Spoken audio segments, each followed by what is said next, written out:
All right, here we go. Venezuela is going through an economic collapse. Unemployment is at an all-time high, minimum wage is $12.53 a month due to massive inflation, and food shortages have become the norm.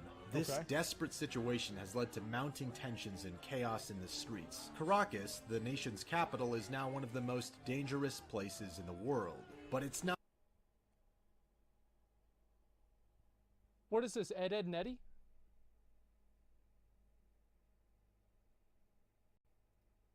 Why does everybody have a picture of Plank?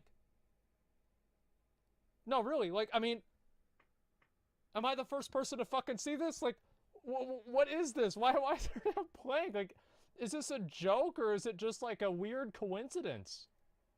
Dangerous places in the world. But it's not as dangerous as the wilderness in Runescape, where Venezuelans are being hunted down every day. These are just some of the Venezuelans who have resorted to farming gold in Runescape in order to survive because the conventional job market is so scarce and unreliable in their country. What these Venezuelans are doing is farming green dragons in the wilderness, which is a PvP area. They farm these dragons because they drop dragon bones and green dragon hides, which they can sell on the Grand Exchange for gold. By doing this, they can make around 500,000 RuneScape gold an hour, which But wouldn't that, like, because aren't they selling these to their players, so wouldn't they just drive the price down because there's so many of these dragon skins in the auction house? Like, it seems like they do.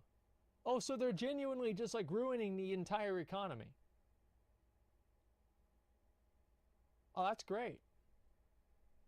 That's really, really cool. Translates to roughly 50 cents an hour. And while you may think that 50 cents an hour isn't much, yes, I would think that. You're right. I would absolutely think that 50 cents an hour, it's not much. Very true. It's really not. It is better than poverty. An article by an author named Fizzerman explains why farming is worth it for these Venezuelans. More advanced players will know that repetitively killing the boss Zolra can earn around 3 million gold per hour, which is about $2 to $3 an hour. At $2 to $3 an hour, this would allow a teenager or young adult to make more money by playing a video game than the majority of college-educated professionals in the country. So I guess it's their version of streaming. That's right, in Venezuela, you don't need an education. You just need RuneScape. What is amazing is the fact that this digital currency still has much more stability than currencies of socialist third world governments. For the past few years, RuneScape currency has steadily remained at a little over $1 per 1 million gold, while Venezuelan currency is depreciating significantly by the day. It's not just Venezuelans either. Vice reported on an American kid who claims to have made over $10,000 a month by farming gold in... Look at that fucking smile, dude. Look at this weird ass kid. You look at this kid... Yeah, I bet he did make 10 grand a month farming gold. Like, just look at him. You know that it's true. Like, sometimes, like, it's like you ever look at somebody and you know if they committed a crime or not? Like, that's the way it is. Like, it's like if somebody gets accused of something, I just look at them. I know if they did it or not. I'm serious. You just look at them, boom, there it is. You don't even need a trial. RuneScape. There was even this Venezuelan article detailing the farming method and how to make money doing it. And according to this Reddit post, that article angered some gold farmers who reportedly issued death threats and doxed the author of the article since he was potentially creating more competition for the farmers. Gold farmers are nothing new to MMO players. The notorious Chinese gold farmers from World of Warcraft were a huge annoyance to millions of WoW players. Similarly to the Venezuelans, Chinese gold farmers would do whatever it took to farm and sell gold in order to make a living in the real world. See, this is what these fuck-ass boys used to do.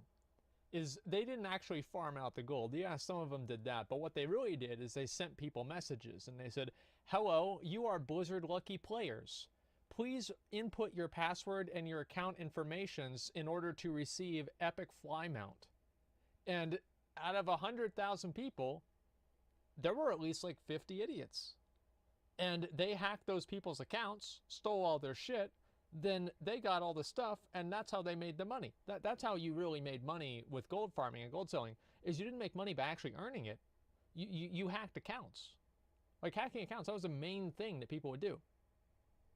Gold farmers would often spam advertise in chat channels and obnoxiously message people in order to promote their gold selling websites. I remember that. Not only that, but cheap and fast TA'd.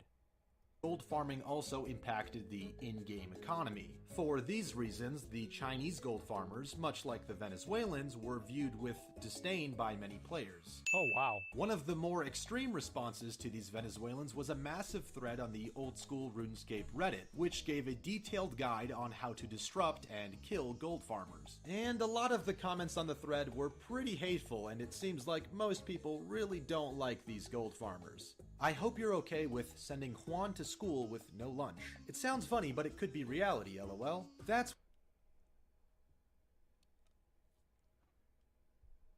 I feel like we're...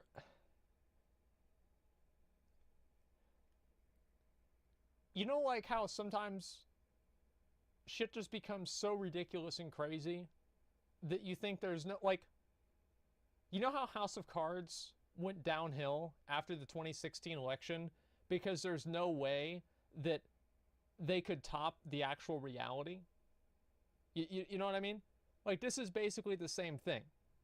It actually is so crazy and ridiculous, the world that we live in. I don't even, it's incredible. Yeah, the clown world. This is incredible. What makes it funny. Loved the part where you explained how to insult them in their native language. 10 out of 10, great guide. I will go commit genocide on those putas and perros. Make sure they suffer IRL financially and psychologically, laughing my fucking ass off. There seems to be some dehumanizing going on in response to these gold farmers. Holy shit. It's sort of an interesting experiment in human psychology. Because these gold farmers speak a foreign language and they might be annoying some players, they're viewed as the other. There's a clear disconnect between players online and the real lives of others behind it. Here's what it is, right? Is they just don't like brown people, probably. And this is one way, this one little way that they can fuck them over, and it's not completely racist, so they just go crazy about it. Okay, that's all. It's always the way it is. People like, it's like, here's an example, right? It's like there's a lot of people that, you know, like, I don't want to get into this too much, but there's a lot of people that you know, they don't like women, right, on the internet. And so they don't necessarily go out and complain about the fact that it's a female out there, but as soon as the girl does something wrong, yeah, Squad W, boys, my man, the girl does something wrong, people act like she killed a baby. So it's like just it's the intensity of the criticism and the response, where it's like one dude can do something that's completely fucking fine, but as soon as this girl does it that people don't like, whoo, popping off. Reddit threads, everybody's mad.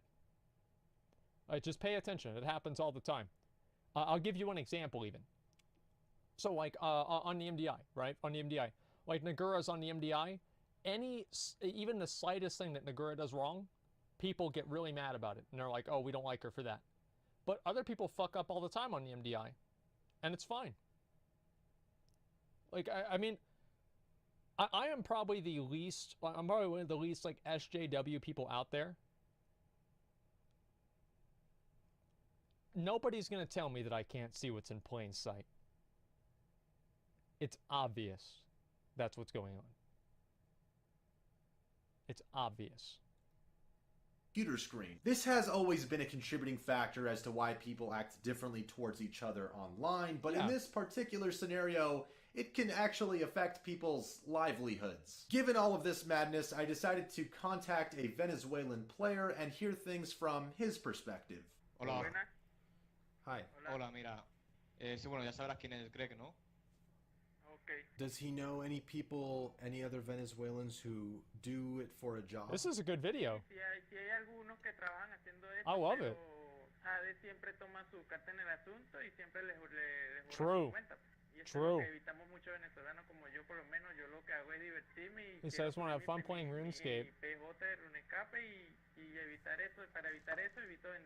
Has you ever received a lot of negativity or hate from other players because he's Venezuelan and because he's farming?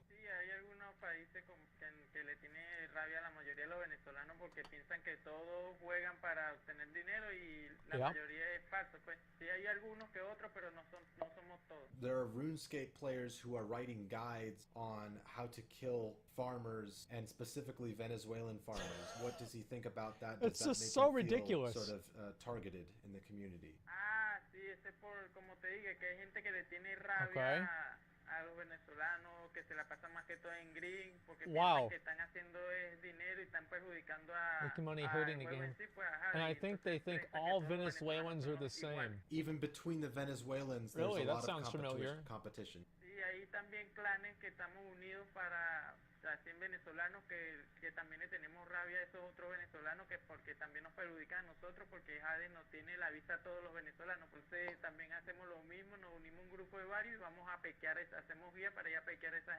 As ridiculous as it may Wait a second, does that mean they're having race wars in RuneScape? What the fuck, dude? I should play this game. This game seems awesome. Oh my god, this is more of a real life game than real life is. So we're having literal race wars in RuneScape. I love it. This is what the internet was built for. To have virtual race wars. Oh my god, this is great. It's a joke, by the way, okay? For anybody that's watching, it's a joke. Okay? Just calm the fuck down. Obviously, yeah, I don't want actual race wars. Okay.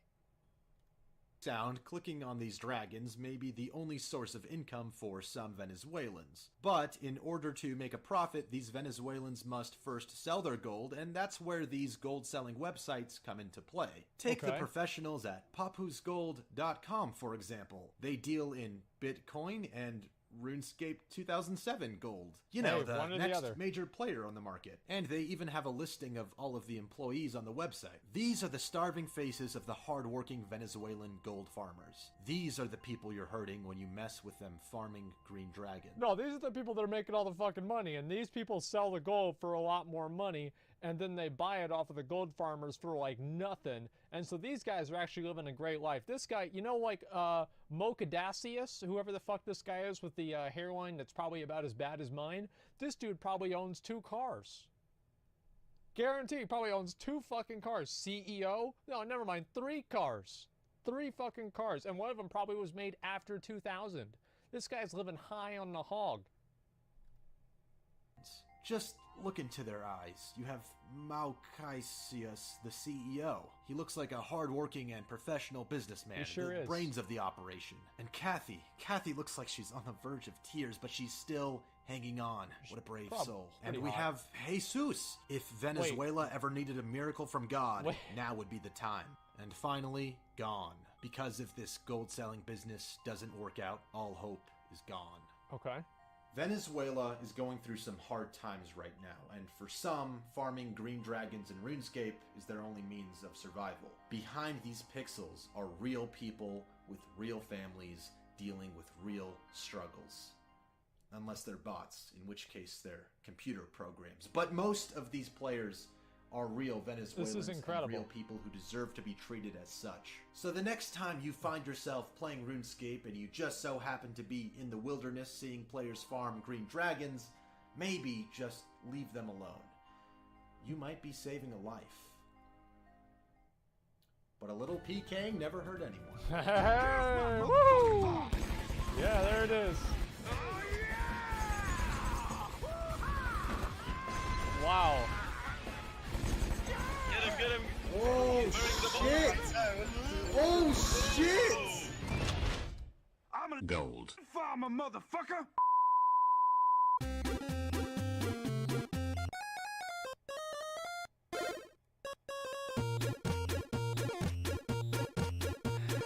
Okay, dude. That was actually really good. Like, Glink makes amazing videos. I've always been a big supporter of his videos ever since the very beginning.